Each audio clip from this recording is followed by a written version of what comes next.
வணக்கம். இது arise TMT கம்பிகள் வழங்கும் கேள்வி நேரம். இணைந்து வழங்குவோர் நிசர்காலயாவின் ரூட் ஆயில் மற்றும் ஷாம்பூ, ஹெர்பாலயாவின் டயோபிட்டோ ரைஸ். இந்த நிகழ்ச்சியின் மூலமாக மீண்டும் உங்களை சந்திப்பதில் மிக்க மகிழ்ச்சி. நான் செந்தில். மக்கள் சமூகம் சார்ந்து உங்கள் ஒவ்வொருவருக்குள்ளும் ஓடிக்கொண்டிருக்கும் கேள்விகளுக்கான விடை காணும் நேரம் இது. அந்த வகையில் இன்றைய கேள்வி நேரத்தில் நாம் விவாதத்திற்கு எடுத்துக்கொண்டிருக்கக்கூடிய பொருளானது இலங்கை தமிழர்கள் நலன் சார்ந்த ஈழம் சார்ந்த அரசியலை முன்வைத்து கொண்டு அந்த அரசியலை முன்னெடுத்து பிரதானமாக அந்த அரசியலை முன்வைத்து தமிழகத்தில் அதை தங்களுடைய அடையாள அரசியலாக பயன்படுத்திக் கொண்டிருக்கக்கூடிய அரசியல் கட்சிகள் தமிழகத்தில் தேர்தல் அரசியலில் வெற்றி பெறுவது என்பது எந்த அளவிற்கு சாத்தியமான ஒன்று. இலங்கை தமிழர்கள் நலன் சார்ந்த விஷயத்தை தமிழகத்தில் இருக்கக்கூடிய பொதுமக்கள் அதை எவ்வாறு பார்க்கிறார்கள்? குறிப்பாக நாளை இந்தியாவுடைய முன்னாள் பிரதமர் ராஜீவ்காந்தி அவர்களுடைய நினைவு தினம் நாளை இந்தியா முழுவதும் அனுசரிக்கப்பட இருக்கிறது. ராஜீவ்காந்தி அவர்களுடைய படுகொலைக்கு முன், ராஜீவ்காந்தி அவர்களுடைய படுகொலைக்கு பின் என்று இரண்டு விதமாக இதை பிரித்து கொண்டால் தமிழக மக்களினுடைய மனநிலை, இலங்கை தமிழர்கள் நலன் சார்ந்து பேசக்கூடியவர்களின் மீதான பார்வை மாறி இருக்கிறதா? இந்த தளத்தில் நாம் விவாதிக்க இருக்கின்றோம். நம்மோடு அரங்கில் 3 சிறப்பு விருந்தினர்கள் இணைகிறார்கள். அரசியல் விமர்சகர் திரு முராரி நம்மோடு இணைகிறார். வணக்கம். திரு ஹிதாயத்துல்லா, காங்கிரஸ் கட்சியினுடைய மூத்த தலைவர் நம்மோடு இணைகிறார். வணக்கம். திரு தியாகு, தமிழ் தேசிய விடுதலை இயக்கத்தின் சார்பாக நம்மோடு இணைகிறார். வணக்கம். நாம் தமிழர் கட்சியினுடைய தலைமை ஒருங்கிணைப்பாளர் திரு சீமான் இன்னும் சில நிமிடங்களில் நம்மோடு நேரலையில் இணைகிறார். அவரையும் முன்னதாகவே உங்களுக்கு அறிமுகப்படுத்தி அவரையும் வரவேற்று நான் நிகழ்ச்சிக்குள் பயணிக்கின்றேன். என்னுடைய முதல் கேள்வியை திரு ஹிதாயத்துல்லா அவர்களிடமிருந்து தொடங்கலாம் அப்படின்னு நினைக்கிறேன். இந்த விவகாரத்தை நாளை உங்களுடைய தலைவர் திரு ராஜீவ்காந்தி அவர்களுடைய நினைவு தினம் அனுசரிக்கப்பட இருக்கக்கூடிய நிலையில் ஈழம் சார்ந்து இலங்கை தமிழர்கள் நலன் சார்ந்து இங்கே இயங்கிக் கொண்டிருக்கக்கூடிய அரசியல் இயக்கங்களுக்கான பார்வை, அதை பற்றிய பார்வை தமிழகத்தில் இருக்கக்கூடிய வெகுஜனத்திடம், குறிப்பாக வாக்காளர்கள் நான் குறிப்பிடுறது தேர்தல் அரசியலை மையப்படுத்தியில் ஒரு 18 வயதிற்கு மேற்பட்டவர்களிடம் இருக்கக்கூடிய பார்வை என்னவாக இருக்கிறது நீங்கள் நினைக்கிறீங்க? நாளை முன்னாள் பாரத பிரதமர் ராஜீவ்காந்தி அவருடைய நினைவு நாள்.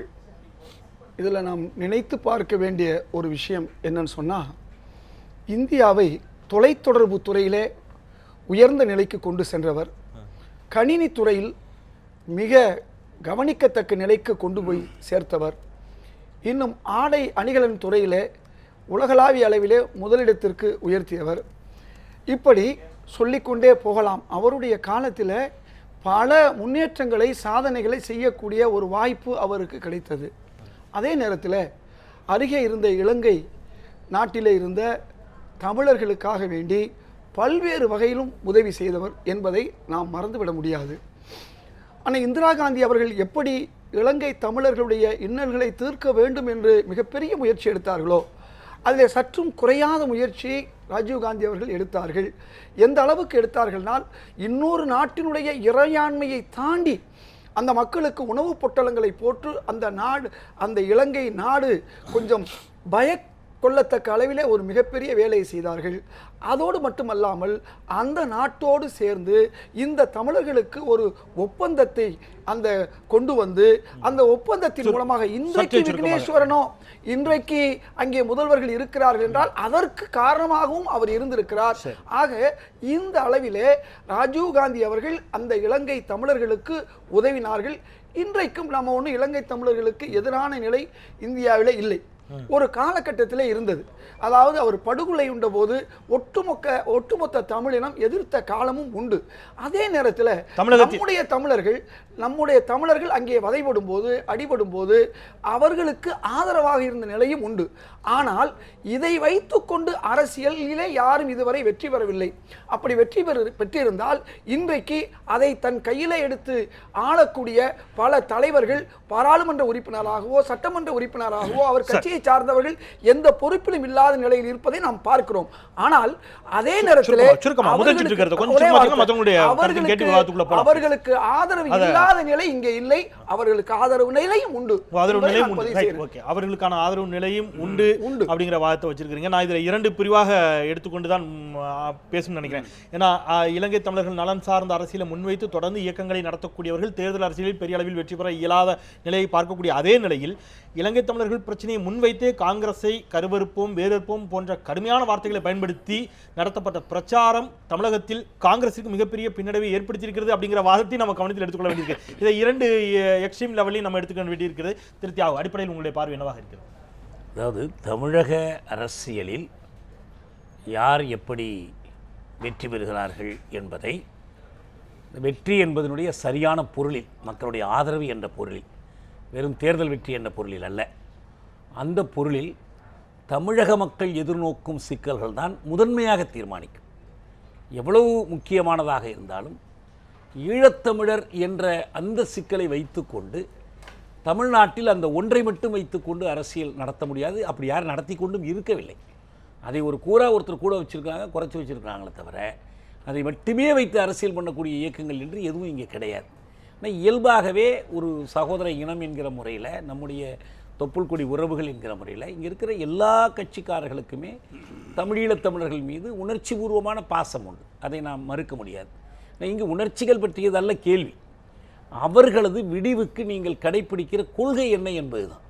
அந்த கொள்கை அடிப்படையில் தான் நாம் ஒவ்வொருத்தரையும் மதிப்பீடு செய்யணும். அது காங்கிரஸாக இருந்தாலும், இல்லை வேறு கட்சிகளாக இருந்தாலும், ராஜீவ்காந்தியாக இருந்தாலும், அவர்களுக்காக செய்ததாக சொல்லப்படுகிற காரியங்களாக இருந்தாலும், எல்லாவற்றுக்கும் அளவுகோல் ஈழத் தமிழர்களுடைய தகுநிலை என்ன, இன்றைய இலங்கையில் அவருடைய தகுநிலை என்ன, அன்றைக்கு என்ன, இந்த தகுநிலை மாறுவதற்கு அவர்கள் தங்களுக்கென்று வகுத்து கொண்ட கொள்கையும் குறிக்கோளும் என்ன, அந்த கொள்கை குறிக்கோள் தொடர்பாக தமிழ்நாட்டிலிருந்தோ இந்தியாவிலிருந்தோ அரசு, அரசியல் கட்சிகள் மேற்கொள்கிற நிலை என்ன என்றுதான் அந்த பரிசீலனையை நாம் கொண்டுட்டு போகிறோம். நம்ம அடுத்த சுற்றுகளில் அதிலேயே கூட கொஞ்சம் விரிவாக பண்ணிக்கலாம். அதோடு சேர்ந்து தேர்தல் அரசியல் குறித்த சில விஷயங்களும் கூட பேசலாம். திருமுராரி, அடிப்படையில் இந்த ரெண்டு எக்ஸ்ட்ரீமாக நான் சொன்னேன். ஒரு பக்கம் ஈழம் சார்ந்து பேசக்கூடியவர்களுக்கான தேர்தல் அரசியலில் ஏற்பட்டிருக்கக்கூடிய பின்னடைவு, ஈழம் சார்ந்தே அதை மையப்படுத்திய காங்கிரஸுக்கு எதிராக, திமுகவிற்கு எதிராக வைக்கப்பட்ட பிரச்சாரங்கள்.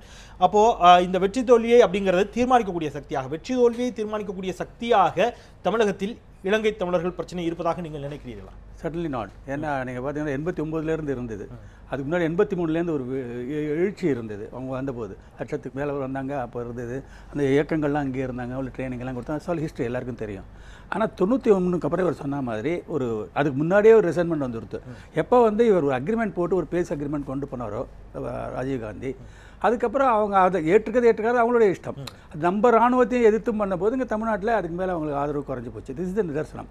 அதனோட கிளைமேக்ஸாக அடுத்தது பத்மநாபன் கொண்டது. அதுக்கப்புறம் ராஜீவ்காந்தி. அதுக்கப்புறம் முற்றாகவே அவங்க விடுதலை புலிகளுக்கான ஒரு ஆதரவு கம்ப்ளீட்டாக இல்லாமல் போயிடுது.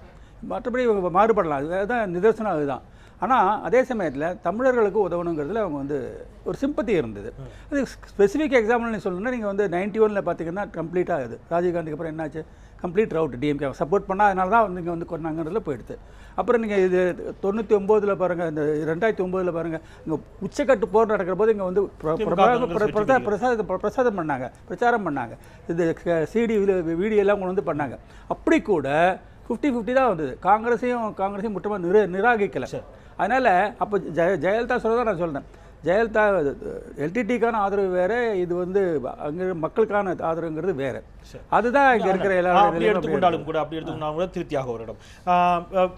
இலங்கை தமிழர்கள் நலன் சார்ந்த அல்லது ஈழம் சார்ந்த புரிதல், அந்த அரசியல், அந்த பிரச்சனை அப்படிங்கிறது முழுக்க அதற்கான பிரதிநிதியாக எல்டிடியை மட்டுமே முன்னிறுத்தப்பட்டு விட்டார்கள் அப்படின்னு நீங்கள் நினைக்கிறீங்களா? அதனால எல்டிடியின் மீதான கோபம் அல்லது ராஜீவ்காந்தி படுகொலையின் தொடர்ந்து ஏற்பட்டிருக்கக்கூடிய எல்டிடியின் மீதான மக்களுக்கான கோபம், வெறுப்பு என்பது அது ஈழத்திற்கு எதிராகவும் திரும்பிவிட்டது என்று எடுத்துக்கொள்ளாமா? ஒட்டுமொத்தமாக ஈழமும் எல்டிடியும் அப்படிங்கிற மாதிரியான ஒரு பிம்பத்தை ஏற்படுத்தி விட்டீர்கள் நினைக்கிறீங்களா? நாம் சில தேதிகளை நினைவுபடுத்திக் கொள்ளணும்.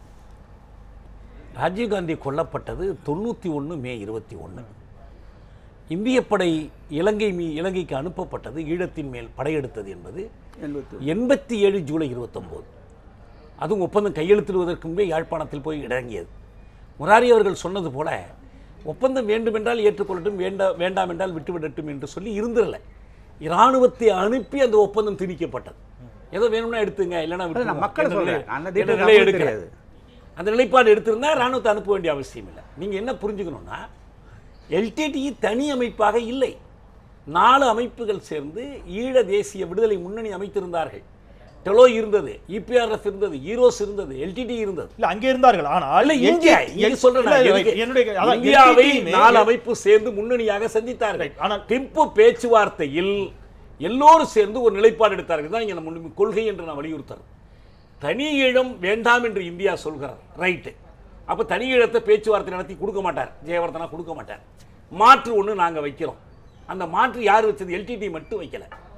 இந்த 4 அமைப்புகளும் சேர்ந்த தேசிய முன்னணி, 4 அமைப்புகளில் சேராமல் இருந்த புளோட்டு, இந்த புளோட்டுக்கும் முன்னணிக்கும் வெளியில் இருந்த தமிழர் ஐக்கிய விடுதலை கூட்டணி, அமிர்தலிங்கம் தலைமையிலான கட்சி, எல்லோரும் சேர்ந்து ஒரே நிலைப்பாடு எடுத்து 4 கார்டினல் பிரின்சிபல்ஸ், 4 அடிப்படை கொள்கைகள் என்ற கோரிக்கையை வைத்தார்கள். திம்பு டிக்ளரேஷன், எந்த திம்பு டிக்ளரேஷன், திம்பு பிரின்சிபல்ஸ், எந்த ஒரு ஒப்பந்தமும் அதுக்கு அடுத்து எடுக்கப்படுகிற எந்த ஒரு நடவடிக்கையும் எந்த உரைகளில் உரசி பார்க்க வேண்டும் என்றால் எல்லா அமைப்புகளும் கூடி ஒப்புக்கொண்ட, ஒருமனதாக ஒப்புக்கொண்ட திம்பு கொள்கைகளில் உரசி பார்க்க வேண்டும்.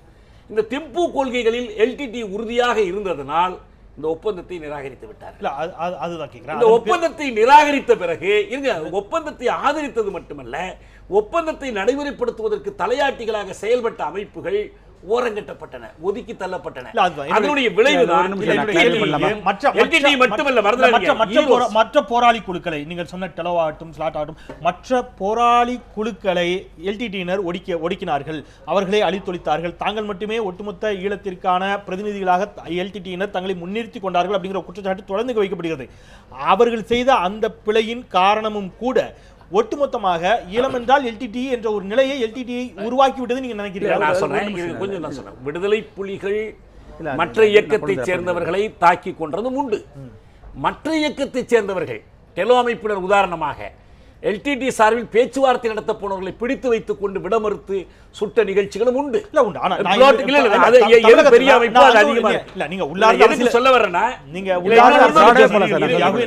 தமிழகத்தில் இன்றைக்கு இலங்கை பிரச்சனை என்று சொன்னால் பரவலாக எல்லோருக்கும் நினைவு வருவது பிரபாகரன் மட்டுமாக தான் இருக்கிறார். பிரபாகரன் என்ற ஒரு மனிதனை மட்டுமே மையப்படுத்தியே இலங்கை தமிழர்கள் பிரச்சனையை தமிழகத்திலும் ஒரு புரிதலை ஏற்படுத்த மற்ற எல்லா இயக்கங்களுமே தவறிவிட்டார்களான்னு கேட்கிறேன். பிரபாகரனை மட்டுமட்டுமே மையப்படுத்தி செய்த காரணத்தினால் விடுதலை புலிகள் அந்த ராஜீவ்காந்தி படுகொலையோடு சேர்த்து இந்திய அரசு கிட்ட இருந்து வர்றேன்.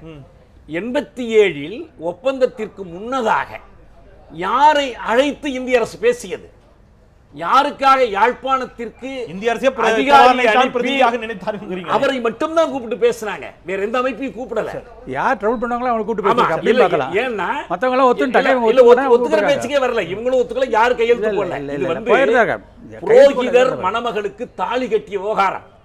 அது ஒரு சர்வதேச உடன்படிக்கை அல்ல. உள்ளடக்கத்தில் 2 நாடுகளுக்கு இடையில் அப்படி ஒப்பந்தம் போடுகிற உரிமை கிடையாது. அந்த நாட்டு மக்களின் தலைவிதியை தீர்மானிப்பதற்கு இவங்க யார் ஒப்பந்தம் போடுறதுக்கு?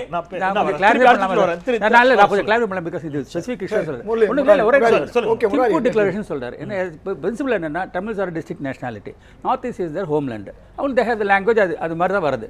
இதுல வந்து பாத்தீங்கன்னா 2 பேருக்கு ஏத்துக்கிற மாதிரி பண்ணிருக்காங்கன்னா தமிழ்ஸ் as a distinct nationalityங்கிறத அவங்க ஏத்துட்டு இருக்காங்க. ஆனா ஏரியா பார்க்குற போது ஈஸ்ட்டில் வந்து சின்னலேஸும் இருக்காங்க, அதை திருப்பி அனுப்ப முடியாது.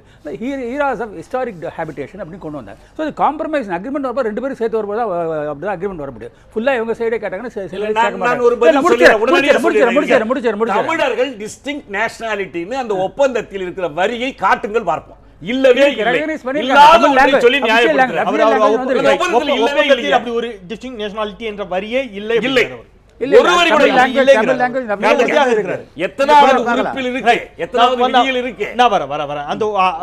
மிக ஆழமாக ஒரு வாதத்தை 2 பேருமே அதில் ஆழமான அதை குறித்த புரிதல்கள் உள்ளவர்கள் தான். இருந்தாலும் அவர் அதை மறுக்கிறாரு. நம்ம ஒரு சிறிய இடைவேளைக்கு பிறகு பேசலாம். ஒரு அரசியல் சார்ந்த கேள்வியோடு கூட திரு ஹிதாயத்துல்லா உங்களிடமே இருந்தே வருகிறேன்.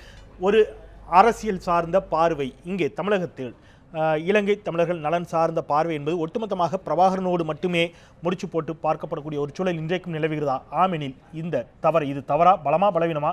பலவீனம் என்றால் இந்த பலவீனத்திற்கு காரணமானவர்கள் யார்? பேசலாம் ஒரு சிறிய இடைவேளைக்கு பிறகு.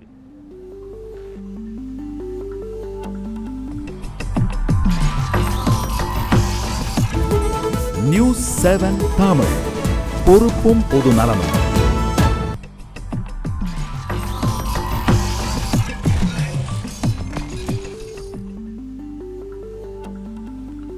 சிறிய விளம்பர இடைவேளைக்கு பிறகு மீண்டும் RSTMT கம்பிகள் வழங்கும் கேள்வி நேரம் நிகழ்ச்சிக்கு உங்களை மிகுந்த அன்போடு வரவேற்கின்றேன். இலங்கை தமிழர்கள் நலன் சார்ந்த அரசியலை முன்வைப்பது என்பது தமிழகத்தில் அந்த அரசியலை பிரதானமாக வைத்து பேசக்கூடிய அரசியல் இயக்கங்களுக்கு பலமா, பலவீனமா என்ற தளத்தில் பேசிக் கொண்டிருக்கின்றோம். திரு ஹிதாயத்துல்லா, இங்கே அண்ணன் தியாகு அவர்கள் சில விஷயங்களை சொன்னார்கள். அதில் அவர் அறிந்து சில உண்மைகளையும் சொன்னார்கள், அல்லது கொஞ்சம் உண்மைக்கு மாற்றமாகவும் இருந்தது. என்ன விஷயம் நான் சொல்றேன். திம்பு பேச்சுக்கு காரணமாக அமைந்தவர் ராஜீவ்காந்தி தான். அவர் தான் இந்த எல்லாத்தையும் ஒன்று சேர்த்து இவங்களுக்கு ஏதாவது ஒரு வாழ்வு கொடுக்கணுங்கிறாரு. அதை மறந்துட முடியாது. ரெண்டாவது, இலங்கைக்கு இராணுவத்தை ஏதோ இராணுவம் உள்ளே போய் ஏதோ தவறு செய்யலை. இராணுவம் அனுப்பப்பட்டதுக்கு என்ன காரணம்னா, தமிழ்நாட்டில் இருக்கக்கூடிய ஒவ்வொரு கட்சிகளும் இங்கே உண்ணாவிரதம் இருந்து இராணுவத்தை அனுப்ப வேண்டும் என்று சொன்னது. அன்னைக்கு கூட அன்றைய குடியரசுத் தலைவர் வெங்கட்ராமன் அவர்கள் இட் இஸ் நான்சென்ஸ் சொன்னார், அனுப்பக்கூடாதுன்னு சொன்னார். அதையும் தாண்டி இந்த மக்களுக்காக ஏதாவது செய்து ஆக வேண்டும் என்று ராஜீவ்காந்தி அவர்கள் ஒரு மிகப்பெரிய முடிவெடுத்து இந்த காரியத்தை செய்தார்கள். 2009 இதுபோல் பல்வேறு கோரிக்கைகள் வைக்கப்பட்டன, பல உண்ணாவிரதங்கள் நடைபெற்றன, பல பேர் தீக்குளித்து இறந்தார்கள். அன்றைக்கு ஏன் அதற்கு செவிமடிக்க தவறிவிட்டது அன்றைய மத்திய காங்கிரஸ்? தலைப்பை தாண்டி நீங்க போயிடலாம். இல்ல நீங்க ஏன் கேட்டதனால இல்ல, அன்றைக்கு கேட்டதனால அனுப்பினோம். நீங்க பதில் சொன்னாதான் மக்களுக்கு முழுமையா போகும். நான் அவர் சொன்னதுக்கு சில பதில்கள் சொல்லி ஆகணும், தயவு செய்து அலோவ் பண்ணுங்க. அதாவது படையை அனுப்பி ஒப்பந்தத்தை திணிக்கவில்லை என்ற ஒரு உண்மையை சொல்லணும். படை போனதுக்கு என்ன காரணம், பிறகு ஒப்பந்தம் வந்ததுக்குள்ள காரணம் எல்லாம் பின்னால் உள்ள விஷயம். மெயினாக உள்ள விஷயம்னா, இன்றைக்கு இந்தியாவில் இருக்கக்கூடிய ஒரு தலைவர், எந்த தமிழரும் அடிபடாத ஒரு சூழ்நிலையிலே சிங்களவர்களால் அடிபட்ட ஒரே தலைவர் யாருன்னு சொன்னா, தமிழர்களால் இங்கே தாக்கப்பட்டு கொலையுண்ட அதே ராஜீவ்காந்தி தான் அங்கே சிங்களர்களாலும் தாக்கப்பட்டார். அப்ப சிங்களர்களுக்கு எதிராக இருந்தார் என்பதையும் நாம் மறந்துவிடக்கூடாது. ரெண்டாவது, ஒட்டுமொத்தமாக ராஜீவ்காந்தி அவர்களை நீங்க பதிவு பண்ணுங்க, விரிவா பதிவு பண்ணுங்க. இல்ல நீங்க விரிவா பதிவு பண்ணுங்க. நீங்க சொல்லுகின்ற பொழுது தமிழர்களால் தாக்கப்பட்ட அதே ராஜீவ்காந்தி தான் சிங்களர்களாலும் தாக்கப்பட்டார், அவர் சிங்களர்களுக்கும் எதிராக இருந்தார் என்பதை மறந்துவிடக்கூடாதுன்னு சொன்னார். தமிழர்கள் தாக்கியதற்கு அவர் தமிழர்களுக்கும் எதிரானவராக இருந்தார் என்று பொருள்பட்டு நீங்க அப்படிதான் சொல்ற மாதிரி ஆயிடுது. நீங்க நினைக்கலாம் மக்களுக்கு என்ன, அதுக்கான அர்த்தம் அப்படிதான் வருது. மக்களுக்கு என்னன்னு தெரியும். கொஞ்சம் நீங்க பேச விட்டீங்கன்னா நான் முழுசா பேசும்போது உண்மை வெளியே வரும். அப்ப எந்த இந்திரா காந்தி அந்த அவர்களுக்கு உதவி செய்தார்களோ, படை அனுப்பியது, படைக்கலனை அனுப்பியது, பண உதவி செய்தது, எம்ஜிஆரை உதவி செய்ய வைத்தது, அப்படிப்பட்ட இந்திரா காந்தியின் புலவல் என்று கூட பார்க்கவில்லை. அதுக்கு யாரோ சிலர் காரணம். அதுக்காண்டி ஒட்டுமொத்த தமிழர்கள் அல்ல. நான் சொல்வது ஒட்டுமொத்த சிங்கள இனத்துடைய ரெப்ரசன்டேட்டிவாவே அடித்தார்கள் ராஜீவ்காந்தி. அப்படின்னா என்ன, தமிழருக்கு அவர் உதவியாக இருக்கிறார், அந்த ஒன்றை மட்டும் மறந்துடக்கூடாது. அதனால ராஜீவ்காந்தி மிகப்பெரிய மனிதாபிமானத்தில் இவ்வளவு காரியம் செஞ்சாரு, ஒப்பந்தம். ஆனா ஒரு தவறு இங்க என்ன நடந்துச்சுன்னு சொன்னா, பிரபாகரன் அவர்கள் இன்னைக்கு இந்த அளவுக்கு நாம அவரை இழந்திருக்கிறதுக்கு காரணமே பிரபாகரன் அல்லது அவரை சார்ந்தவர்கள் அவரை சிங்களாக்கணும், அவர் மட்டும் தனித்தலைவர் ஆக்கணும்னு நினைச்சு அவர் கூட இருந்த தமிழ் தலைவர்கள் அமிர்தலிங்கமா இருக்கட்டும், ஏன் அவருடைய வலதுகரமாக இருந்த மாத்தியாவாக இருக்கட்டும், பல தலைவர்கள், பிளாட்டு தலைவர் உமா மகேஸ்வரன், இப்படி ஒட்டுமொத்தமாக எல்டிடி மட்டுமே அங்கே இருக்கிறதற்கான பிரதிநிதிகளாக தங்களை நிறுத்திக் கொள்ள முயற்சித்தார்களா அப்படிங்கறத நீங்க அதான் வரீங்க. ஒரே ஒரு நிமிஷம், அதன் விளைவு என்ன ஆச்சு தெரியுமா? இன்னைக்கு நாம் பிரபாகரனை இழந்தது மற்ற தலைவர்கள் இல்லாம போய் அதை தொடர முடியாம போனதுக்கு ஒரு காரணம். திரு சீமான், நாம் தமிழர் கட்சியின் தலைமை ஒருங்கிணைப்பாளர் சீமான் நம்முடைய இணைந்திருக்கிறார். வணக்கம் திரு சீமான். இந்த இடத்தில் நாம் விவாதத்திற்கு எடுத்துக்கொண்டிருக்கக்கூடிய பொருள் என்பது, நாளை ராஜீவ்காந்தியினுடைய நினைவு தினம் நாடு முழுவதும் அனுசரிக்கப்பட இருக்கக்கூடிய நிலையில் தமிழகத்தில் ராஜீவ்காந்தி படுகொலைக்கு முன்பு இருந்த அளவிலான இலங்கை தமிழர்கள் நலன் சார்ந்த அரசியலுக்கான ஆதரவு என்பது வெகுஜன சமூகத்தில், பொதுவான மக்கள் சமூகத்தில் ராஜீவ்காந்தி படுகொலைக்கு பிறகு இல்லையா? இலங்கை தமிழர்கள் நலன் சார்ந்த, ஈழம் சார்ந்த அரசியலை முன்னெடுப்பவர்கள் பெரிய அளவில் தேர்தல் அரசியலில் வெற்றி பெற முடியாமல் போவதற்கு இலங்கை தமிழர்கள் அரசியலுக்கு வெகுஜன மக்கள் மத்தியில் இருக்கக்கூடிய ராஜீவ்காந்தி படுகொலை என்பது அதன் மீதான ஒரு வெறுப்பை ஏற்படுத்தி இருக்கிறது என்று நீங்கள் நினைக்கிறீர்களா?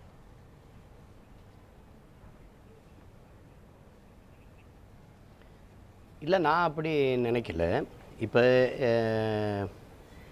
ஐயா ராஜீவ் அவர்கள் காலத்தில் இருந்த ஆதரவை விடவே இப்போ இப்போ ஈழத்தமிழர் நலன் சார்ந்த போராட்டங்களோ அல்லது ஈழத்தமிழர் அந்த ஈழ விடுதலைக்கான ஆதரவோ பல மடங்கு பெருகி இருக்கு அப்படிங்கிறத நான் சொல்கிறேன்.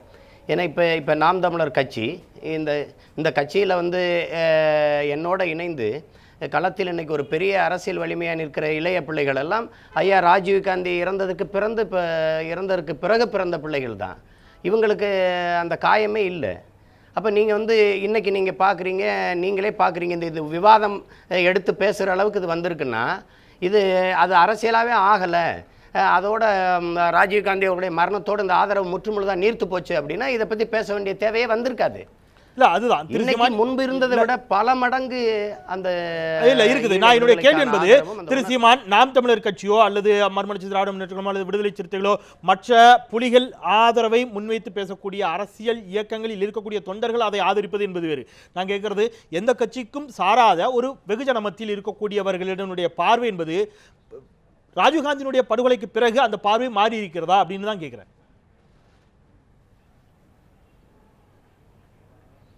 இல்லை, நீங்கள் இந்த கட்சி சார்ந்து இருக்கிற தொண்டர்கள்னா அவங்க வெகுவான மக்கள் இல்லையா? இது என்ன புரியல. இப்போ தொண்டர்கள் எங்கேருந்து வந்தாங்க? மக்கள் அந்த கருத்தை ஆதரிக்கிறதுனால தான் அந்த கருத்துக்கு முன்னிக்கிற தலைமையே ஆதரித்து குவிக்கிறாங்க. அது மக்கள் ஆதரவாக தான் நீங்கள் பார்க்கணும். அப்படி தானே நீங்கள் பார்க்கணும். நீங்க என்ன கேட்டீங்க, ஈழ விடுதலையை ஆதரிக்கிற கட்சிகள் வந்து வெள்ளலை, அதான் தேர்தல் அரசியல் வெள்ளலை அப்படிங்கிற கேள்வி. அதை சொல்லிடுங்க, அதை சொல்லி முடிச்சிருங்க. அது வந்து நீங்கள் வெள்ளலைங்கிறீங்க, அது அப்படி இல்லை. இங்கே நீண்ட காலமாக வந்து திமுக அதிமுகன்னு இருவரும் சக்திகள் இருக்குது.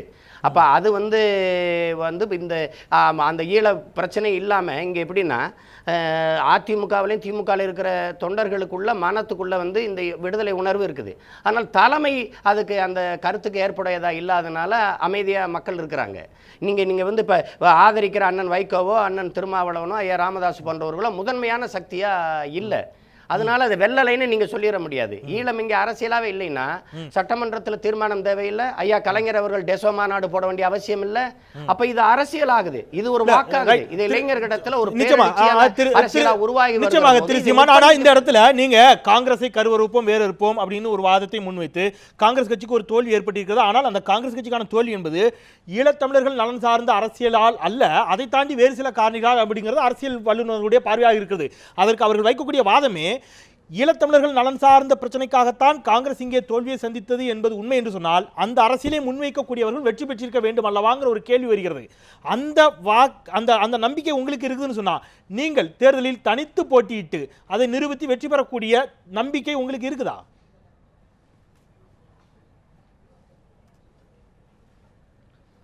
இருக்குதுன்னு தான் பல தடவை சொல்லிட்டேன். இந்த தேர்தலில் நடக்க இருக்கிற சட்டமன்ற தேர்தலில் தனித்து தான் போட்டி போட போகிறோம். காங்கிரஸை தனித்து போட்டி போட சொல்லுங்கள். இல்லை நாங்கள் ஈழ விடுதலை எதிர்க்கிறோம், ஈழ விடுதலையை ஆதரிக்கிறோங்கிற ஒரு கட்சியை தனித்து களத்தில் நிற்க சொல்லுங்கள். நாங்களும் நிற்கிறோம். யார் வெல்றான்னு பாருங்களேன். இப்போ நீங்கள் சொல்கிறீங்க காங்கிரஸ் வந்து ஒரு 110 ஆண்டு கால பேர் இயக்கம், காங்கிரஸ் தனிச்சு நாங்களும் தனிச்சு, யார் வெல்றான்னு பார்ப்போம். நிச்சயமாக நான் வரேன். திரு சீமான் சொல்லுங்கள். அவர் ஒரு கேள்வி முன்வைக்கிறார். காங்கிரஸுக்கான தோல்வி என்பது நிச்சயமாக அதனுடைய காரணிதான். ஏன்னா கடந்த தேர்தலில் அவர்கள் காங்கிரஸை எதிர்த்து மிக தீவிரமாக தேர்தலில் பணியாற்றுகிறோம் அப்படிங்கிற முறையில் நாங்கள் நிற்கவே தயார் அப்படிங்கிற ஒரு வாதத்தை வைக்கிறார். வெகுஜனத்திலிருந்து தானே ஈர்க்கப்பட்டு தானே வருகிறார்கள் அப்படிங்கிற ஒரு கேள்வி வைக்கின்ற பொழுது இதை இன்னொரு அடிப்படையில் கூட பார்த்துக்கலாம். ஈழத்திற்கு எதிரான அல்லது இலங்கை தமிழர்கள் ஈழத்திற்கு எதிர் மீன்ஸ் நான் என்ன வாதத்தை வைக்கிறேன், தனி ஈழத்தை ஆதரிக்காத, தனி ஈழம் என்ற கொள்கையை ஆதரிக்காத கட்சிகளினுடைய வாக்குகள் அப்படிங்கிறத கொஞ்சம் பார்த்தீங்கன்னா அவர் சொல்றது திமுகவும் ஆதரிக்கிறது, இன்றைய தேதியில் அதிமுகவும் ஆதரிக்கிறது, நாம் தமிழர் ஆதரிக்கிறது, மதிமுக ஆதரிக்கிறது, பாமக ஆதரிக்கிறது, விடுதலை சிறுத்தைகள் ஆதரிக்கிறது, இந்திய கம்யூனிஸ்ட் கட்சி ஆதரிக்கிறது. அப்படின்னா தனி ஈழத்தை ஆதரிக்கக்கூடிய வாக்காளர்கள் தானே அதிகமாக இருக்கிறார்கள், ஆனால் அவர்கள் பிரிந்து கிடைக்கிறார்கள் அப்படின்னு சொல்றாங்க. தனி ஈழத்தை ஆதரிக்கிற நீங்க சொன்ன பட்டியலில் பல பேர் இல்லை என்பதை முதல் நீங்க புரிந்து கொள்ளுங்க. கம்யூனிஸ்ட் போய் தனியாக இந்திய கம்யூனிஸ்ட் கட்சி, நான் சொன்னது இந்திய கம்யூனிஸ்ட் கட்சி. ஒரு முக்கியமான விஷயத்துக்கு வருவோம். அண்ணன் சீமான் அவர்கள் சொல்வது உண்மையாக இருந்தால் 2009 காங்கிரசும் திமுகவும் அதிகமான 65 விழுக்காடு வெற்றி பெற்றிருக்காது. அதை விட ரொம்ப ஈஸியான விஷயம், இந்த பாராளுமன்ற தேர்தலில் காங்கிரஸ் என்னமோ தமிழ்நாட்டில் மட்டும் தோத்திருந்து இந்தியா முழுக்கும் வெற்றி பெற்றிருந்தால் சீமான் சொல்றது 100% உண்மை. அதெல்லாம் நான் ஏற்றுக்கொள்கிறேன். அப்படிலாம் ஒன்றும் இல்லை. ஒரு முறை தோற்றால் ஒரு முறை வெற்றி, 10 வருஷம் ஜெயிச்சு தான் 2009 ஜெயிக்கத்தான் செஞ்சோம். இந்த தோல்வி என்பது அதற்கு காரணம் அல்ல. ரெண்டாவது, அவர் தனியாக நிற்கட்டும் நான் தனியாக நிற்கட்டும்னா எல்லா கட்சியும் தனியாக நிற்கக்கூடிய ஒரு நிலைமை வந்தால் காங்கிரஸும் நிச்சயமா தனியாக நிற்கும். இதில் காங்கிரஸா சகோதரர் சீமானுடைய கட்சியா என்பது முக்கியம் அல்ல. இப்போ நாங்கள் மட்டும் ஒன்றும் ஈழ தமிழர்களை எதுக்கலை, இன்னைக்கு எதுக்கல, இன்னைக்கு அங்கே எதுக்கிறதுக்கு எல்டிடியும் கிடையாது. இலங்கை தமிழர்களை எதிர்க்கவில்லை. அதாவது ஈழத்தில் இருக்க இலங்கைக்கு பல பேர் உண்டு. நான் பேர்களை அடிக்கிட்டே வந்தேன்னா அதுல ஈழம் என்ற ஒரு பேரும் வரும். இலங்கை, சுவர்ணபூமி, இப்படி பல பேர் இருக்கு. அதனால அதை ஒரு பெருசா நீங்க எடுத்துக்க வேண்டியதில்லை. இன்று என்னை பொறுத்தவரை வரலாறு தான் நமக்கு பாடம் சொல்லுது. ஆக 2009 இருக்கட்டும் 2013 இருக்கட்டும் இவையெல்லாம் இது ஒரு காரணி அல்ல, தேர்தல் அரசியல் இது ஒரு காரணி அல்ல. அதே நேரத்தில் வந்து சீமான் அவர்கள் எந்த அளவுக்கு ஈழத்தமிழர்களுக்கு ஆதரவு கொடுத்தாரோ அந்த ஆதரவை காங்கிரஸும் கொடுக்குது. நாங்க தான் அவர்களுக்கு உதவி செஞ்சிருக்கோம், அவர்களுக்கு பல்வேறு நல்ல காரியங்களை செஞ்சிருக்கோம். அதை நீங்க மறந்துட முடியாது. இன்னைக்கு ஆட்சி செய்ய 2009 தேர்தல் முடிவுகள் பற்றி நிலவக்கூடிய ஒரு தவறான நம்பிக்கையை போக்க நான் விரும்புகிறேன். அங்கே போட்டியிட்ட 2 அணிகள், ஒன்று ஈழ ஆதரவு அணி, இன்னொன்று ஈழ எதிர்ப்பு அணி என்று போட்டியிடவில்லை. ஏனென்றால் தமிழீழத்தையும் தலைவர் பிரபாகரனையும் தீவிரமாக ஆதரிக்கிற திருமாவளவன் அந்த அணியிலே இருந்தார். தமிழீழத்தையும் பிரபாகரனையும் கேவலமாக பேசுகிற சிபிஎம் இந்த அணியில் இருந்தது. எப்படி நீங்கள் இந்த ரெண்டையும் இது ஈழ எதிர்ப்பு அணி, ஈழ ஆதரவு அணின்னு சொல்லுவீங்க? எனவே காங்கிரஸ் அணியில் தலைவர் பிரபாகரனை போற்றுகிற ஒருவர் இருக்கிறார். அதிமுக அணியில் இந்த தமிழீழ விடுதலை அடியோடு ஒத்துக்கொள்ளாத இன்னொரு கட்சி இருக்கிறது. எனவே யாரும் அப்படி இந்த ரெண்டு கூட்டணிகள் எதுவும் அதத்தான் அவர் சொல்றாரு.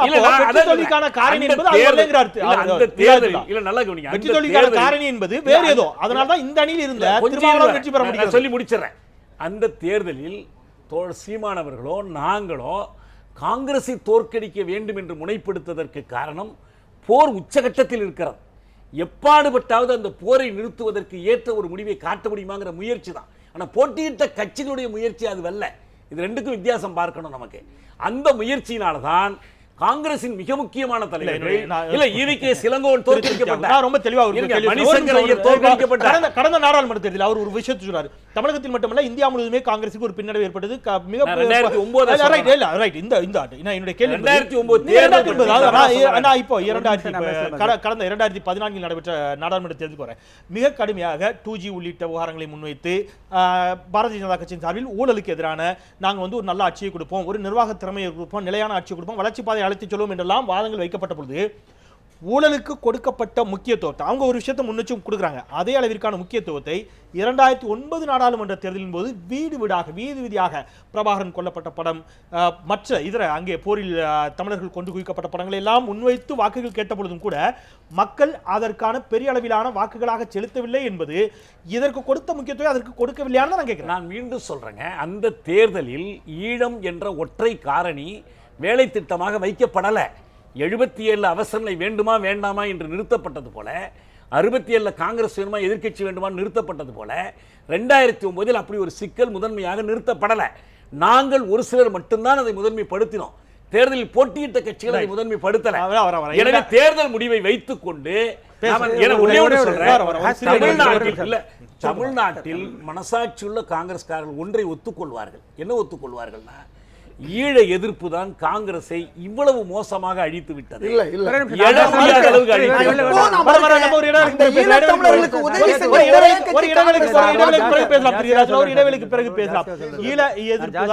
காங்கிரஸை தமிழகத்தில் இந்த அளவிற்கு பின்னடைவு ஏற்படுத்தியது அப்படிங்கிற தியாகனுடைய வாதம் உண்மை என்று சொன்னால், ஏன் இந்தியா முழுவதும் எங்களுக்கு பின்னடைவு ஏற்பட வேண்டும் என்ற ஒரு கேள்வியை முன்வைக்கிறார் ஹிதாயத்துல்லா. இந்தியா முழுவதுமே காங்கிரஸ் தோற்றத்துக்கு என்ன காரணங்கள், அதுதான் தமிழகத்திலும் காரணங்கள் அப்படிங்கிற ஒரு காரணம் வைக்கின்ற பொழுது கூடுதலாக ஒரு விஷயத்தையும் நான் நினைவில் கொள்ள வேண்டும். கடந்த நாடாளுமன்ற தேர்தலில் மிகப்பெரிய அளவிலான கூட்டணி இன்றி தனித்து போட்டியிட்ட காங்கிரஸ் கட்சியைச் சேர்ந்த H. வசந்தகுமார் கன்னியாகுமரி தொகுதியில் 1 லட்சத்திற்கும் அதிகமான வாக்குகளை பெற முடிகிறது என்று சொன்னால் அது எந்த அடிப்படையில் காங்கிரஸை மக்கள் ஆதரிக்கிறார்களா? இந்த கேள்வி இயல்பாகவே எழுகிறது. பேசலாம் ஒரு சிறிய இடைவேளைக்கு பிறகு.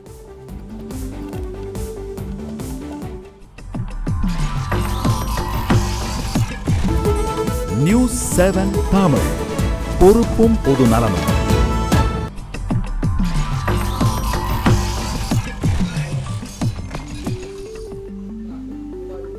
விளம்பர இடைவெளிக்கு பிறகு மீண்டும் RSTMT கம்பிகள் வழங்கும் கேள்வி நேரம் நிகழ்ச்சிக்கு உங்களை மிகுந்த அன்போடு வரவேற்கின்றேன்.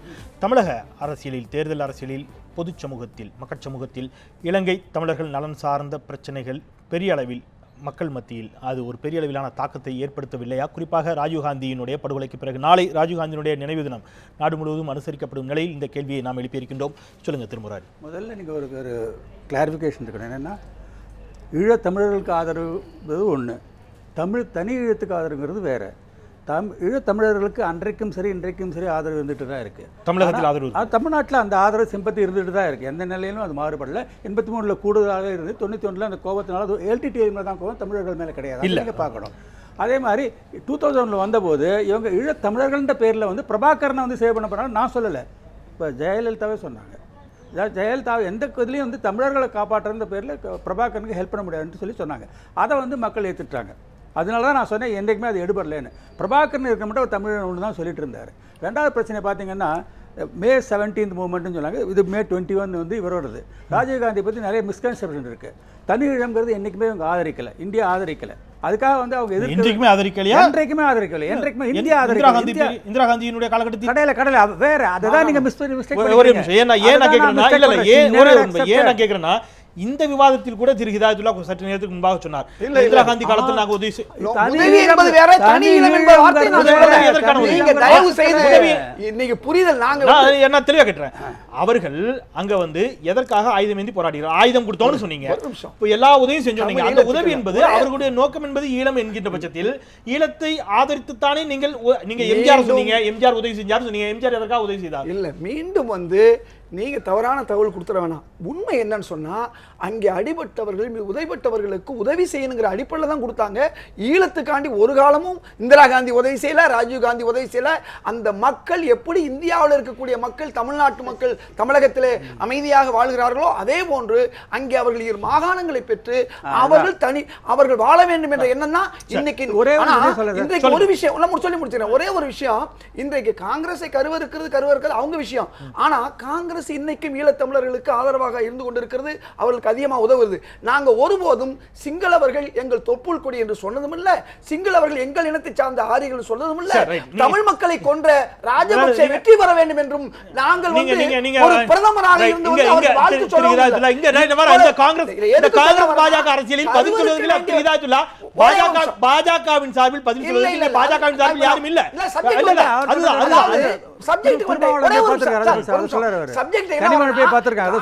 கருவறுப்போம் என்று சொல்லக்கூடியவர்கள் யார கருவறுக்கும் என்பது இன்னும் புரியாம இருக்காங்க. திரு சீமான், IPKF படை அனுப்பப்பட்ட காலகட்டத்தில் IPKF படை தமிழர்களை கொண்டு குவித்தது போன்ற பல குற்றச்சாட்டுகளை உங்களை போன்றவர்கள் தொடர்ந்து முன்வைக்கிறார்கள். ஆனால் மற்றொரு புறம் பிரபாகரன் அன்றைக்கு IPKF படையினரால் சுற்றி வளைக்கப்பட்ட பொழுது, பிரபாகரனுடைய உயிருக்கு ஆபத்து ஏற்பட்ட பொழுது ராஜீவ்காந்தியினுடைய உத்தரவின் பெயரில் தான் அன்றைக்கு பிரபாகரன் அன்றைக்கு IPKF ஆல் சுட்டுக் கொல்லப்படக்கூடிய ஒரு சூழல். அதெல்லாம் சும்மா இங்க பாருங்க, இங்க தம்பி அதெல்லாம் சுத்த போய், அதெல்லாம் சுத்த போய். இவங்க ஏதோ சொல்லுவாங்க, இப்ப சொல்றாங்க ஐயா இதயத்துல்லா அவங்கெல்லாம் சொல்றாங்க ஒருபோதும் ஈழத்தை ஆதரிக்கல அம்மையார் இந்திரா காந்தி அப்படின்னா, நீங்க கேட்ட கேள்வியிலேயே முதலா விடுதலை புலிகள் வந்து முதல் கோரிக்கை வைத்த தனித்தமிழீழ சோசலிச குடியரசு, தனித்தமிழீழம் என்கிற புலிகளின் தாகம் தமிழீழ தாயகம்னு வச்சுதான் அவங்க போராட்டத்தை தொடங்க கோரிக்கை. அப்ப நீங்க ஆயுதம் கொடுக்குறீங்க, பயிற்சி கொடுக்குறீங்கன்னா அந்த தீர்வை அந்த ஆமா அவங்களுடைய கோரிக்கை ஏற்றுத்தானே நீங்க ஆயுதம் கொடுக்குறீங்க.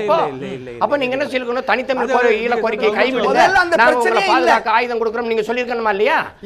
பிரச்சனை அப்ப வரல. அவர் முடிச்சிட்டாரு. குட்டிமணியை தாக்கப்படும் போது இருக்கு சார். ஐயா சொல்லுங்க, திரு சீமான் சொல்லுங்க. இதையே எத்தனை காலத்துக்கு பேசிட்டு இருப்பீங்க? ஏதோ அமிர்தலிங்கத்தை கொண்டாங்க உங்க காங்கிரஸ் கட்சியில இருந்து நீங்க வேற, நீங்க எதுக்கு பல பேரை நீங்க நேரலையில் இருக்கிறாரு, அதனால அவர் முடிச்ச அப்புறம் நீங்க மறுப்பு சொல்லுங்க. சொல்லுங்க திரு சீமான். இப்ப நீங்க ஐயா என்ன சொல்றாங்க, நீங்க வந்து இந்திரா காந்தி அம்மையார் ஆதரிக்கவே இல்லை, அப்படி ஒருபோதும் இந்தியா சொல்லவே இல்லை அப்படின்னு சொல்றாங்க. அப்படின்னா நீங்க அந்த மாதிரி உதவி செஞ்சிருக்க வேண்டிய தேவையே கிடையாது.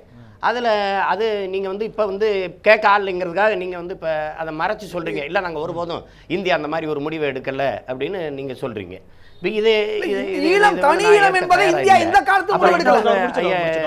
ஏதோ ஒரு பேசுங்க. இல்லை அவர் முடிச்சிட்டோம். நீங்கள் அவர் அந்த காலத்தில் முடிவு எடுக்கலைன்னா அப்போ கேட்டு போராளிகளுக்கு ஏன் ஆதரவு கொடுத்தீங்க?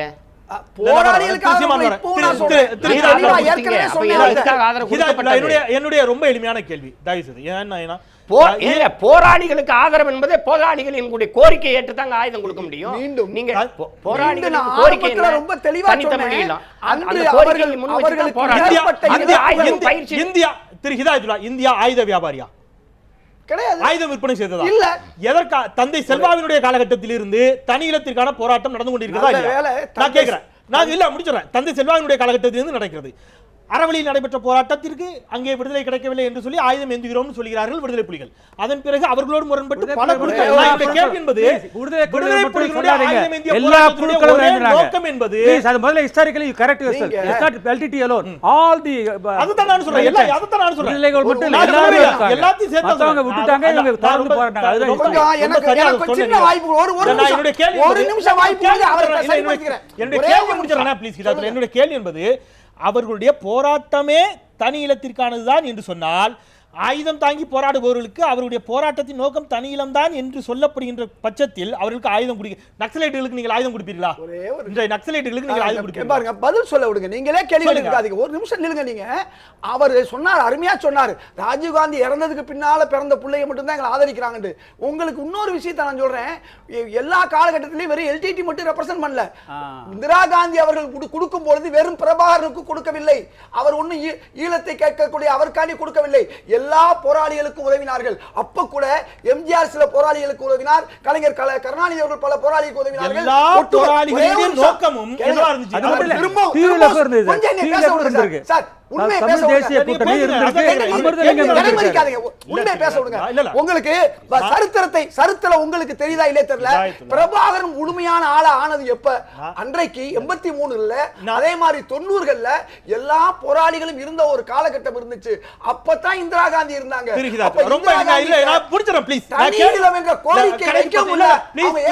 என்னோட கேள்வி சரியா முடிச்சிருங்க. நீங்க ரெண்டு பேர்ல யார் பதில் சொன்னாலும் சரி. ரெண்டு பேர்ல யார் பதில் சொன்னாலும் சரி. ஐயா வரேன். என்னுடைய கேள்வி எல்லா போராளி குழுக்களுக்கும் ஆயுதம் கொடுக்கப்பட்டதுங்கிறதுல மாற்று கருத்து இல்லை. ரைட். எல்லா போராளி குழுக்களுடைய நோக்கமும் ஈழமாக இருந்ததா இல்லையா? ஒரு கேள்வி. இல்லை, அதில் முரண் இருந்தது என்று சொன்னால், எல்லா போராளி குழுக்களுக்கும் முரண்பட்ட எல்லோருக்கும் அவர்களுடைய கொள்கை எதுவாக இருந்தாலும் பரவாயில்ல ஆயுதம் கொடுத்தோம் என்று சொன்னால் இந்தியா ஆயுத வியாபாரியா? ரெண்டு கேள்விதான். ஒன்று கொள்கைக்காக கொடுக்கப்பட்டதா அல்லது நான் பதில் சொல்றேன். முக்தி பாகனினா உங்களுக்கு என்ன தெரியுமா? ஒன்றுமே கிடையாது. இந்தியன் ஆர்மி தான் வந்து ஃபுல்லாக அவுட் அண்ட் அவுட் பங்களாதேஷில் பண்ணாங்க. ஏன்னா ஷேக் முஜிபுர் வந்து ரெகனைஸ் பண்ண மாட்டேன்னு சொன்னாங்க. வின் பண்ணி வந்ததுக்கப்புறம் அவங்க வந்து பிரைம் கொடுக்க மாட்டேன்னு சொன்னாங்க. And it was in the interest of India to divide Pakistan into 2 strategic interest. So அதனால் முக்தவாகினிங்கிறது ஒன்றுமே கிடையாது. அது ஒரு அம்சம் கிடையாது. Out and out Indian army தான் ஃபைட் பண்ணாங்க. கடைசியில் வந்து பங்களாதேஷ் வந்து வந்தது. அப்போ 83ல் வந்தபோது அதே மாதிரி இங்கேயும் இன்டர்வியூ பண்ணக்கூடாதுன்னு சொன்னாங்க. அப்போ கூடாதுன்னு சொன்னதுக்கு என்ன காரணம்னா, ஒன்று அங்கே மாதிரி இங்கே ஸ்ட்ராட்டஜிக் இன்ட்ரெஸ்ட் இங்கே கிடையாது. ரெண்டாவது காரணம் என்னென்னா, அங்கே ஒரு எலெக்டட் ஷேக் ரெஜிமான் இருந்தாங்க. இங்கே எலெக்டட் லீடர்னா அமிர்தலிங்க முத்தர் தான் பார்லிமெண்ட் மூலமாக வந்தது. அவரை துரோகின்னு சொல்லியாச்சு. அவரும் ரிசைன்மெண்ட் 6 அமெண்ட்மெண்ட் 6 வந்ததுக்கப்புறம் ரிசைன்மெண்ட் வந்துட்டார். இவங்களே ஏற்றுக்கல. ஏன்னா ஆர்ம்டு ஸ்ட்ரகல் வந்ததே வந்து பார்லிமெண்ட்டில் ஃபெயிலியர் ஆனதான் வந்துட்டாங்க. யாருமே ஏற்றுக்கல. ப்ளீஸ், இந்த சிச்சுவேஷனில் அவங்க முடியாது. மூணாவது காரணம் என்ன, சுயநிர்ணய உரிமை உங்களுக்கு கொடுத்தீங்கன்னா தமிழர்களுக்கு நாளைக்கு காஷ்மீர்ல கேட்பாங்க.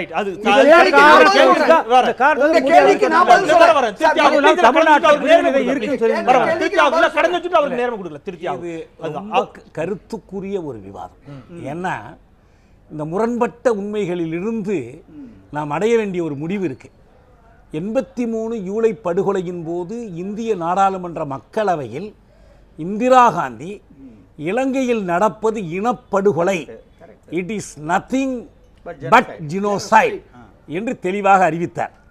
இனப்படுகொலை என்று அறிவித்ததற்கு பிறகு, அந்த இனப்படுகொலையை சிங்கள அரசு செய்கிறது என்று தெரிந்ததற்கு பிறகு தமிழ் ஈழ விடுதலையை ஆதரிப்பதுதான் நியாயம்.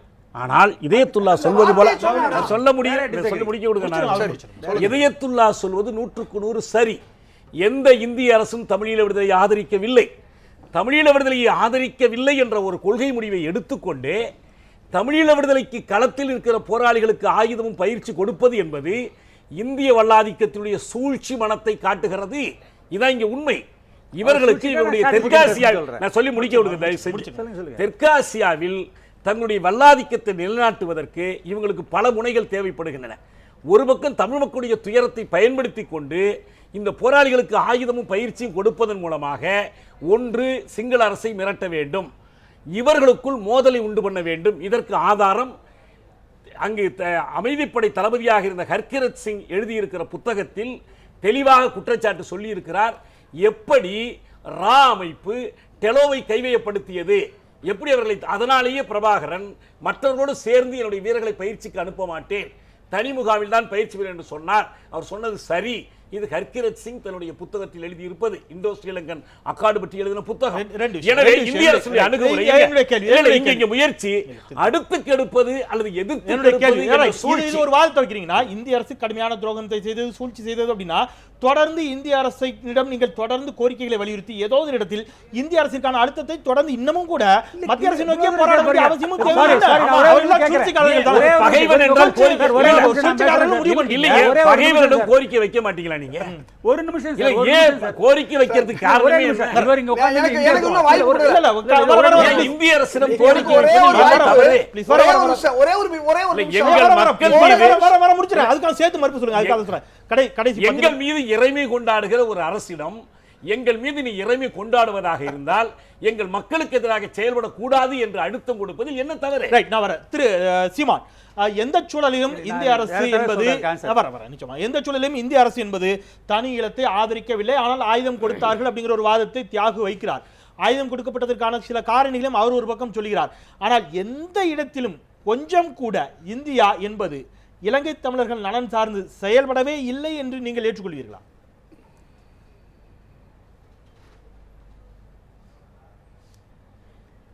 இல்லை, இப்போ இதுக்கு முன்னாடி நீங்கள் சொன்னீங்க அமைதிப்படை வந்து தலைவர் பிரபாகரனை சுற்றி வளைச்ச போது ஐயா ராஜீவ் காந்தி சொல்லி தான் அவர் உயிரை பாதுகாத்தாங்க, இல்லை அவரை தப்பிக்க விட்டாங்கங்கிறது. இதுவே ஒரு அப்பட்டமான பொய். இது வந்து அமைதிப்படை அனுப்பப்பட்டதே தலைவர் பிரபாகரனை கொல்றதுக்கு தான். அதை நான் நிரூபிக்க முடியும். ஆனா இவங்க யாராவது ராஜீவ் காந்தி சொல்லி தான் எங்க அண்ணன் வந்து தப்பிக்க விட்டாங்கன்னு நிரூபிக்க முடியுமா? இது வந்து இந்த propaganda எல்லாமே தீபேந்தர் சிங் என்ன அப்ப நீங்க வந்து ராஜீவ் காந்தி சூழ்ச்சி செய்தார், எப்படி நிரூபிக்க பிரபாகரனை கொலை செய்ய சதித்திட்டம் போட்டார். சரி, நீங்க எங்க உட்கார்ந்து பேசுறீங்க, அங்கே இருந்துருங்க. எழுதிருக்கு. நான் சொல்றேன், 4 பேருக்குமான நேரத்தை நான் தந்துறேன். Please, நான் சொல்லிக்கிறேன். வர இரண்டு விஷயம் சொல்லிருங்க. திரு சீமான் சொல்லுங்க, நான் முடிச்சிட்டு வந்துடுறேன். நிச்சயமா உங்களுக்கான மறுப்பு நான் வாங்குறேன். சொல்லுங்க திரு சீமான், சுருக்கமாக. அதாவது இப்போ நான் வந்து அண்ணன் தியாக அவர்களை சொல்கிறத நான் வந்து ஒத்துக்கொள்கிறேன். இந்தியா வந்து திட்டமிட்டு தன்னுடைய வல்லாதிக்க வேரை வந்து ஆட்சி அதிகாரத்தை வந்து தெற்காசிய பிராந்தியத்தில் வலிமைப்படுத்துவதற்காக திட்டமிட்டு தமிழ் மக்களினுடைய இதை வந்து பயன்படுத்தி கொண்டது. அது தொடக்கத்திலிருந்து இன்று வரை வந்து எமது இலத்தை அழித்து முடிப்பதுதான் இந்தியாவின் பாதுகாப்புக்கு சரியானது. அது ஈழத்தில் இப்படி மக்களை கொலை செய்கிறாங்கன்னா இந்தியாவின் பாதுகாப்பை கவனத்தில் வைத்துக்கொண்டு சிந்திக்கணும். ஈழ போரை, அந்த பேரழிவை தடுக்கிறதுக்கு அந்த போரை நிப்பாட்டுங்கன்னா அது இந்தியாவின் எதிர்காலத்தை, அதனுடைய பாதுகாப்பை கவனத்தில் வைத்து சிந்திக்கணும். இப்படி தொடர்ச்சியா அது பாதுகாப்புங்கிற சொல்ல அதையே பயன்படுத்தி எமது இன மக்களை அழித்து ஒழித்து இன்று வரை இனத்தை கொண்டு நிறைவு கருத்தாக இந்த பிரச்சனைகளுக்கு, இந்த சிக்கல்களுக்கு இப்ப நீங்க தொடர்ந்து உங்களை போன்றவர்கள் இங்கே அதற்கான இயக்கங்களை நடத்தி கொண்டிருக்கிறீர்கள், கட்சிகளை நடத்தி கொண்டிருக்கிறீர்கள். தமிழகத்தில் நீங்கள் நம்புகின்ற, நீங்கள் முன்னெடுத்து செல்கின்ற கொள்கைகளை முன்வைத்து அதற்கான தேர்தல் அரசியலின் மூலமாக அதற்கான தீர்வை எட்டுவதற்கு நீங்கள் வைத்திருக்கக்கூடிய நம்பிக்கை, நீங்கள் வைத்திருக்கக்கூடிய தீர்வு என்ன? இதற்கான தீர்வாக நீங்கள் கருதுவது என்ன? அதாவது நான் என்ன நினைக்கிறேன்னா, இப்போ இங்கே இருக்கிற காங்கிரஸ் பெருமக்கள் பொதுவாக உள்ளவர்களுக்கு வந்து தேசப்பிதா காந்தியினுடைய படுகொலையை பேச இவர்கள் தயாராக இல்லை. இவங்க வந்து அம்மையார் இந்திரா காந்தியினுடைய படுகொலையை பேச தயாராக இல்லை. அமரர் ஐயா ராஜீவனுடைய படுகொலையை 1/4 நூற்றாண்டாக பிடித்து கொண்டு விடுதலை புலிகள் ராஜீவை கொண்டாங்க, தேசத்தின் மிகப்பெரிய தலைவரை கொண்டாங்க, தேசத்தின் மிகப்பெரிய பிரதமரை கொண்டாங்க, இப்படியே பேசி மொத்தமாக எனது இன மக்களை கொண்டுட்டாங்க. இதில் ஒரே ஒன்றை நீங்கள் கவனிக்கணும். தெற்காசிய பிராந்தியத்தில் ஒரு வலிமையான வல்லாதிக்காகமாக, ஒரு பேரரசாக, ஒரு துணைக்கண்டமாக இருக்கிறது இந்தியா. இந்தியாவின் வெளியுறவு கொள்கையில் மாற்றம் வராமல் எமக்கு அங்கே ஒரு நியாயமான தீர்வோ விடுதலையோ வருவதற்கு வாய்ப்பில்லை. ஏன்னா எந்த நாட்டில் போய் நாங்கள் பேசினாலும் எமது இனத்தை கொன்றொழிப்பதற்கு, இந்த பேரழிவிற்கு இதுக்கு ஒரு நீதி, இழைக்கப்பட்ட அநீதிக்கான நீதியை பெற்றுத்தாருங்கன்னா இந்தியா இருங்க ஒரு நிமிஷம், இந்தியா என்ன சொல்லுது இதைத்தான் கேட்குறாங்க. அப்போ ஒன்று இருக்கு, இந்தியாவின் வெளியுறவு கொள்கையை மாற்றணும். அதற்கு எமக்கு இருக்கிற ஒரே ஒரு வழி, இந்த தமிழ்நாட்டினுடைய அரசியல் அதிகாரத்தை வைத்துக்கொண்டு ஒரு தவிர்க்க முடியாத அழுத்தத்தை கொடுத்து இந்தியாவின் வெளியுறவு கொள்கையை மாற்றுவதை தவிர எமக்கு வேற வழி இல்லை. தனி தமிழீழம் பிறப்பதை தவிர இந்தியாவின் பாதுகாப்பிற்கு வேற வழி காலம் விரைந்து இந்த காலம் உருவாக்கும். நன்றி நன்றி நன்றி திருசிமா, நன்றி. வர ஒவ்வொரு இடமா வந்துடுறேன். இருக்கிறது 4 நிமிடங்கள். சுருக்கமாக பங்கிட்டுக் கொள்ளுங்கள். சுருக்கமாக திருமுறாரு சார். நான் ஒரு 2 விஷயம் சொல்லேன் சார். இந்தியன் ட்ரூப்ஸ் அங்கே போனது not to move against the Tamils, enforce the agreement against whom? Sinhala Chauvinist, Jayawardena government. அதுதான் வந்து அங்கே கூ வரும்னு சொல்லி தான் அங்கே போயிருக்காங்க. அதனால தான் அந்த டைமில் நான் இருந்திருக்கேன், லேண்ட் பண்ணும்போது அங்கே இருந்திருக்காங்க. அப்போவே எல்டிடி என்ன சொன்னாங்கன்னா, நீங்கள் உடனே மக்களாக மகிழ்ச்சியாக இருந்தாங்க, இந்தியன் ட்ரூப்ஸ் வந்து இனிமேல் நம்மளுக்கு இருந்தேன். அப்போ சொன்னது அவங்களோட ஜியோ பொலிட்டிக்கல் ப்ரொடெக்ட் பண்ணி தான் இங்கே வந்திருக்காங்கன்னு எல்டிடி அப்போயே ஆரம்பிச்சிட்டாங்க. அதே மாரி பார்க்கணுன்னா சுடுமலையில் வந்து நாங்கள் ஏற்றுக்கிறோம், எங்களுக்கு அதுக்குள்ளே நிறைவு நாள் ஏற்றுக்கிறோம்னு சொன்னோம். அதுக்கப்புறம் the trade against அதெல்லாம் வேறு ஹிஸ்ட்ரி. ஆர்ம்ஸ் வரும் பண்ணலை. அது இன்னொரு விஷயம் நீங்கள் பார்க்கணுன்னா 2002 எல்டிடி பிரபாகரன் பார்த்தபோது நான் அங்கே இருந்திருக்கோம். இந்த மாதிரி நிறைய ஜேர்னலிஸ்ட் இருந்திருக்கோம். இதே கேள்வி தான் இந்தியாவோட நல்லொரு ஒன்று பிரபாகரன் கேட்டார். நான் தான் அதை கேட்டேன், எப்படி நீங்கள் எதிர்பார்க்குறீங்க யூ ஆர் வாண்டட் இந்த ராஜீவ்காந்தி கேஸ்ன்னு. அவர் என்ன சொன்னார்னா அது ஒரு துன்பு சொன்னார். அதுக்கப்புறம் வந்து இமாலயன் பண்டர்லாம் போச்சு. This is history. இதை மாற்ற முடியாது. மிகச் சுருக்கமாக, அதாவது நீங்களும் சீமானும் தமிழ் ஈழத்தை இந்திரா காந்தியோ இந்திய அரசோ ஆதரித்ததாக ஆரம்பித்தீர்கள். அது இல்லை என்று ரொம்ப தெளிவா திரும்ப அது எல்லாம் இந்த காரணம்னா அது நீங்க கொஞ்சம் தாமதமா பிறந்தது கூட ஒரு காரணம் இல்ல அல்லது நீங்க பேசவே விடுறதில்ல. இன்னொரு 1/4 மணி நேரம் கூட நான் எக்ஸ்டெண்ட் பண்ணி தரேன். காங்கிரஸுக்கு எதிராக பேசுறதுக்கு பதில் சொல்ல வேணாமா? இந்திய தேசத்துக்கு எதிராக பேசுறதுக்கு பதில் சொல்ல வேணாமா? நீங்க பேசலாம் ப்ளீஸ். என்ன நீங்க பேசும்போது நீங்க தடுக்கீங்க. எக்ஸ்டெண்ட் பண்ணி தரேன், நீங்க பேசுங்க ப்ளீஸ். சொல்லுங்க. ஆனால் ஒரு நிகழ்ச்சி தொகுப்பாளர் மீது ஒரு சாயத்தை பூச முயற்சிக்காதீங்க. இல்ல நான் உண்மையை சொல்லி தரேன். Please let me conclude please. நான் என்ன பேசுறேன், நான் என்னுடைய கேள்வி என்பது எந்த இடத்திலும் ஒரு சாயத்தை நிகழ்ச்சி தொகுப்பாளர் மீது புகுத்த நீங்கள் முயற்சி. நான் சொல்லிடுறேன் ப்ளீஸ். நீங்க சொல்லுங்க உங்களுடைய கருத்தை. என்ன சொல்றேன் சீமான் அவ்வளவு நேரம் நீங்க பேச விட்டீங்க. ஒரு நிமிஷம் கூட பேச விட மாட்டீங்க. தயவு செய்து சரியா நான் சொல்றேன். நான் சொல்லி முடிச்சுக்கிறேன். கொஞ்சம் தயவு செய்து எனக்கு வாய்ப்பு கொடுங்க. அதாவது நான் மீண்டும் சொல்றேன், நான் ஆரம்பத்தில் சொன்னது உண்மையாயிருக்கு, இறுதியில் மீண்டும் சொல்கிறேன். இந்திய அரசு எங்களுக்கு எதிராக இருந்தது என்று திரும்ப அவங்க சொல்லிட்டு கடைசியாக இந்திய அரசு தான் செய்யணுங்க சொல்கிறாங்க. இந்திய அரசு ஒரு காலத்திலும் தமிழர்களுக்கு எதிராக இருந்ததில்லை, தமிழருக்கு உதவியாகத்தான் இருந்துச்சு. இந்திய அரசிட்ட தான் நீங்கள் தொடர்ந்து கேட்குறீங்க. தமிழ்நாடு அரசு சட்டமன்றத்தில் தான் நீங்கள் பதிவு பண்ணுறீங்க. நீங்கள் உங்களால் எதுவுமே முடியலை. ஒரு இந்திய அரசுனால தான் முடியுது, இந்தியாவில் இருக்கக்கூடிய பெரிய கட்சிகளால் தான் அங்கே உதவி செய்ய முடியுது. ஆனால் உங்களால் பிரச்சனை என்று தான் அங்கு உள்ள தமிழர்கள் இன்னைக்கும் பேசிக்கிட்டு இருக்காங்க, அந்த நாட்டு முதல்வர் உட்பட. நீங்க இங்க இருக்கக்கூடிய சில குழுக்கள் என்ன பண்ணிட்டு இருக்கீங்க, நீங்க அரசியல் ஆதாயம் பெறுவதற்காக வேண்டி, நீங்க நாளைக்கு ஒரு எம்எல்ஏ சீட்டோ 2 சீட்டோ வாங்குறதுக்காக வேண்டி நீங்க இன்னும் ஈழம் என்று சொல்லிக்கொண்டு பிரபார் என்று சொல்லிக்கொண்டு இப்ப அதை விட்டுட்டு அவர் மகனை பிடிச்சிக்கிட்டு நீங்க அலையிறீங்க. நான் மீண்டும் சொல்றேன், இது பிரபாருடைய புகழுக்கு எதிரானது என்பதை நான் திரும்ப சொல்றேன். அன்றைக்கு தமிழர்கள் தலைவர்கள் பல தலைவர்கள் கொன்றது சிங்கள படையை விட எல்டிடி என்பதை இன்னைக்கு யாரும் மறுக்க முடியாது. அதுதான் இன்னைக்கு எல்டிடி தொலை தெரியப்பட்டிருக்கு. இந்த உண்மையை மறந்துடாதீங்க. அந்த எல்டிடியை பிடித்துக் கொண்டு நீங்க அலைய வேண்டிய அவசியம் இல்லை. இதுக்காக இந்தியாவை எதிர்க்காதீங்க, இந்திய நாட்டுடைய தேசபக்தியை நீங்க எதிர்க்காதீங்க, இந்திய நாட்டுடைய படையை நீங்க ரொம்ப கேவலமாவும் பேசுறாதீங்க. நான் என்ன சொல்ல வரேன் சொல்றது, அப்புறம் எல்லாத்தையும் சொல்லிவிட்டு இந்தியா சூழ்ச்சி செஞ்சது, இந்தியா எங்களுக்கு எதிரானது, அப்புறம் மீண்டும் இந்தியாவை தான் பிடிச்சிட்டு இருக்கீங்க. ஏன் இந்தியாவை பிடிக்கிறீங்க? இந்தியா அங்கே போகக்கூடாது, இந்தியா இங்கே வரக்கூடாது ஏன் சொல்றீங்க? ஆக இந்தியா என்ற ஒரு நாடு இருக்கிறதுனால தான் ஈழத்துக்கு இவ்வளவு உதவி செய்ய முடிந்தது. நீங்க எந்த உதவி செய்யல, தவறான வழிகாட்டி இன்னைக்கு பிரபாரனை நம்மளை விட்டு அகற்றுவதற்கு நீங்களும் காரணம். உண்மையான வழிகாட்டி இருந்தா இன்னைக்கு பிரபாகரன் உயிரோடு இருந்திருப்பாரு. அதுக்கு நீங்க தான் காரணம். இந்தியாவினுடைய பங்கை பொறுத்த வரைக்கும் அதனுடைய ஆவணம் இந்திய இலங்கை ஒப்பந்தம். நான் முன்பே விளக்கி சொன்னேன், வட்டுக்கோட்டை தீர்மானத்தையோ திம்பு கோட்பாடுகளையோ அடிப்படையாக வைத்து அரசை ஆராய்ந்தோம் என்றால் அது ஒன்றுமே இல்லை. தினமணி எழுதியது ஒரு தலையங்கம், வீர சுதந்திரம் வேண்டி நின்றார் பின்னர் வேறென்று கொள்வாரோ. அந்த இந்திய இலங்கை ஒப்பந்தத்தை சிங்கள மக்களும் ஏற்கவில்லை, தமிழ் மக்களும் ஏற்கவில்லை. கிருஷ்ணய்யர் சுட்டிக்காட்டினார், இந்த ஒப்பந்தத்தை ஏற்காமல் அந்த நாட்டினுடைய பிரதமர் அந்த விழாவை புறக்கணிக்கிறார், எதிர்க்கட்சி தலைவர் புறக்கணிக்கிறார். கொழும்பு நாடாளுமன்றத்தில் அது ராட்டிஃபை, இந்திய நாடாளுமன்றத்திலும் அது ஒப்புக்கொள்ளப்படல. எனவே இது சர்வதேச வடிவம் கொண்ட வெறும் உள்நாட்டு மக்கள் பிரச்சனைக்கான ஒப்பந்தம். இதை புலிகள் நிராகரித்ததில் எந்த தவறும் இல்லை. இந்திய படையால் செயல்படுத்தப்பட்ட 13வது திருத்தத்தின் அடிப்படையிலான வடக்கு மாகாண சபையை ஒன்றுக்கும் உதவாத சபை என்று அறிவித்தவர் இந்திய படை பாதுகாப்போடு தேர்ந்தெடுக்கப்பட்ட முதல்வர் வரதராஜ பெருமாள், மறந்துடாதீங்க. அடுத்த செய்தி. அது சொல்றது இது போய் மக்களை 83 பாதுகாக்கிறதா இல்லையா? 20 வருஷம் ஆயிடுத்து. அந்த அதை கேள்விக்கு நான் பாருங்க பதில் சொல்றேன். நான் சொல்லி முடிச்சிருக்கோமா? முடிக்கிறேன். முடிச்சிருக்கோம். நம்ம நேரம் நான் இல்ல தெளிவா சொல்றேன் கேளுங்க. தயவு செய்து ராஜீவ் கொலை வழக்கினுடைய உச்சநீதிமன்ற தீர்ப்பை முராரி அவர்கள் படித்து பார்க்க வேண்டும்.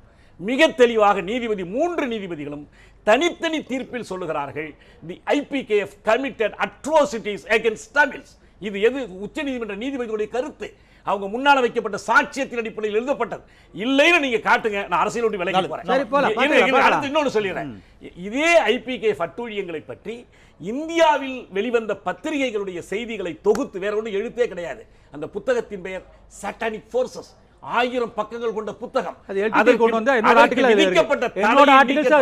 ஒரு புத்தகத்தை தடை செய்யறாங்க. ஒரு புத்தகத்தை தடை செய்யறாங்க. ஒப்பந்தத்தை நடைமுறைப்படுத்த வேண்டும் என்று கேட்டு காந்திய முறையில் பட்டினி போராட்டம் நடத்திய திலீபன் பெரிய பழைய வரலாறு திரும்பி செல்லக்கூடிய இந்த அளவில் நிறைவு செய்வோம். 3 பேருமே உங்களுடைய தொடர்ச்சியான எங்களுடைய நன்றிகள். மிக்க நன்றி. நேரமின்மையின் காரணமாக எந்த ஒரு விவாதமும் ஒரு புள்ளி ஆவேசமாகவும் ஆழமாகவும் மிகச்சிறப்பாக உங்கள் வாதங்களை முன்வைத்தீர்கள். மிக்க நன்றி.